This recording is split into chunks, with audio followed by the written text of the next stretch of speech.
Произошло это недалеко от канадского острова Лабрадор. Моряки с лодки увидели странную картину. На грибообразном айсберге лежало непонятное, одинокое, маленькое существо. Сначала Мэлори Харриган, Клифф Рассел и Алан Рассел подумали, что это детеныш тюленя.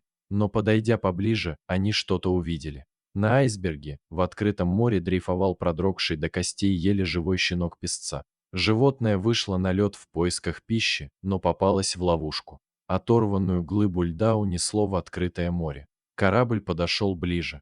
Люди решили спасти маленькую одинокую душу. Ведь еще немного времени, и малыш бы погиб, без еды и воды. Сначала пассажиры корабля пытались позвать лису, но животное было очень испуганным. Он никого к себе не подпускал, и попытки загнать его на борт корабля также не увенчались успехом. Было принято странное решение. Мужчины стали таранить айсберг с помощью корабля, столкнув растерянное существо в воду. Животное упало в море, и рыбаки поймали его рыболовной сетью. Надо сказать, очень необычная добыча в этих краях. Лисенку подарили уютную пластиковую коробку, которую быстро переоборудовали в домик. Для большего комфорта на пол насыпали опилки. Выделили зверю его собственную чашку, пытались угостить чипсами и сухарями, предлагали воду. Лиса отказалась от еды. Стоило дать животному выздороветь, и все становилось иначе.